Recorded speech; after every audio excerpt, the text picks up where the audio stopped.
Oops.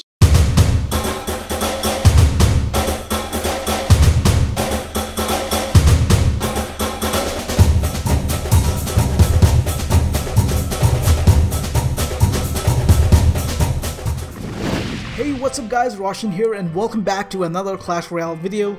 As you know, after a long time, 2 vs 2 touchdown challenge is finally back for a couple of days.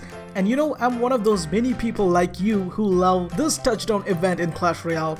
It's so amazing and it also gives you a little break from defending the regular towers in the normal games, you know. Of course, the 2 vs 2 is something always more fun than playing alone in the ladder. So today I played this challenge and I wanted to share some valuable tips that I personally figured out, and I hope it will also help you guys if you haven't got to 9 wins yet.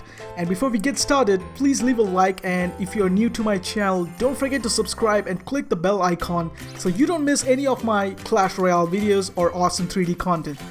So let's jump in and go through the top 5 tips here. The very first and most important tip for this challenge or any paid 2 vs 2 challenge would be not to play with strangers. I'm serious guys, I mean it, I really mean it.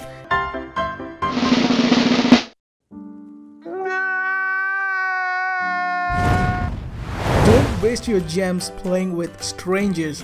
Call your friends or even better with your clanmate, because you know your clanmate much better rather than some stranger who's sitting in the Royale arena that you don't even know what kind of situation he's on the other side, and he might leave in between.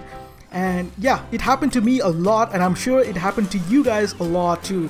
And some people just leave the match in between or just take too much time to drop a single card. Now that's really pisses me off. So doing the touchdown event with strangers is risky for 9 wins unless you have way too many gems that you want to shell out of from your pockets.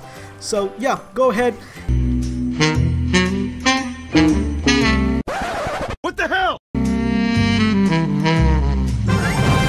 And the second tip would be the team composition. Now the team composition is very important in this challenge, and what I mean here is to observe what card your teammate is picking up and giving it to the opponent. Let's say, for example, your teammate picks up a golem, yeah, the mighty golem, the powerful mighty golem, or even a giant like the big barefoot giant that walks like a tortoise, and you get a choice to pick an Inferno Tower and a Tesla. You shouldn't miss to take the Inferno Tower, because obviously the Inferno Tower is great against these big tanks, so you don't want to give that to your opponent and kill your teammates, the mighty golem. So make sure to check what your teammates are picking up and also your opponent's deck on the top, and pick your cards based on that.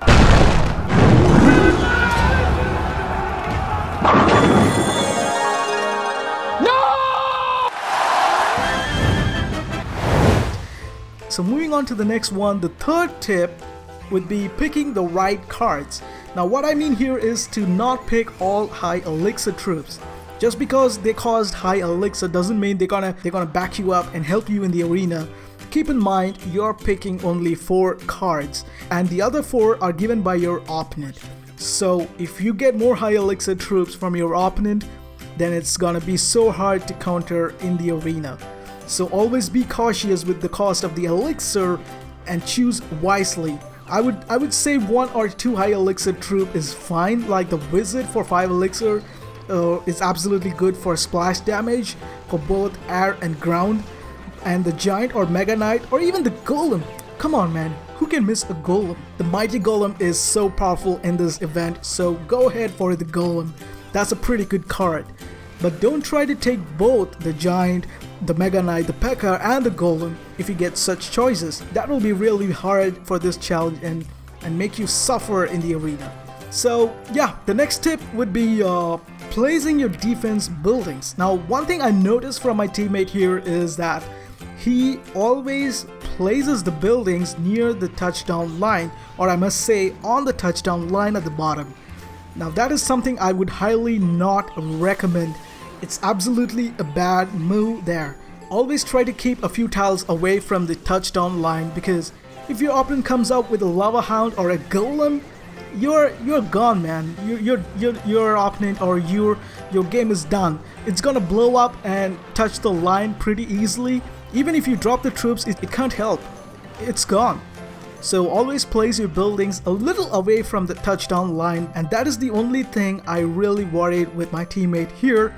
So yeah, let's jump into the next one, and the final number 5 tip would be similar to the team composition which we talked about earlier.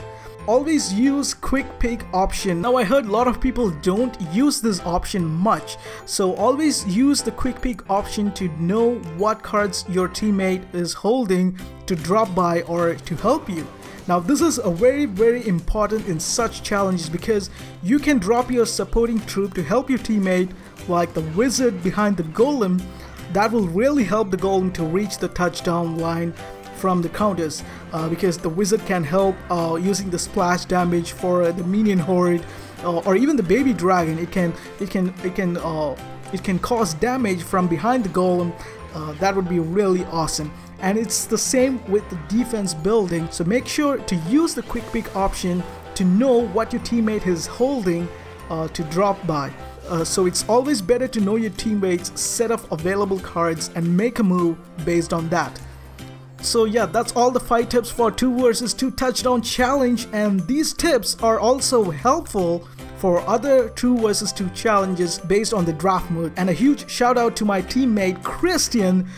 We had a great synergy without any type of communication outside the game, and by just following the tips above. So yeah, I hope that was really informative for you guys. So besides that, I have this lightning chest here for completing the quest, and I'm super excited to see what's inside and how I'm gonna use the lightning strikes. So yeah, let's open this up and see what we get.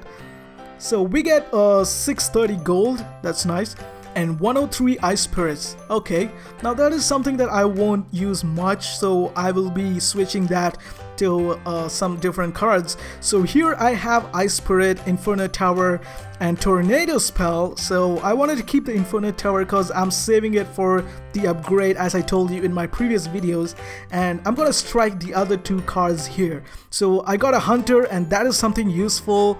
I can upgrade him to a much higher level now. So let's go again, and I got a Barbarians now this time, and not good for me, so let's try the last one. And the Skeleton Barrel. Now this is something that I really love to use, and so yeah, I will take that. And I do have a question. I wonder if there is any possibility to get a legendary inside a lightning chest. Have you guys got any legendaries inside this chest? Let me know in the comments down below. I would really love to know that, because I'm not sure and I haven't seen anyone got any legendaries from this chest. So yeah, don't forget to let me know in the comments. And yeah, that's it for this video. I hope the tips was informative and helpful for you guys. So go ahead and jump in with your friend or clanmate and take the victory. I wish you all the very best and good luck in getting the 9 wins and possibly a legendary inside the chest. So don't forget to like this video, and if you're new, subscribe to my channel and click the bell icon so you don't miss any of my crazy Clash Royale videos and concepts, and I will catch you guys on my next video. Until then, this is RadicalRosh signing off, and you have a wonderful day. Cheers!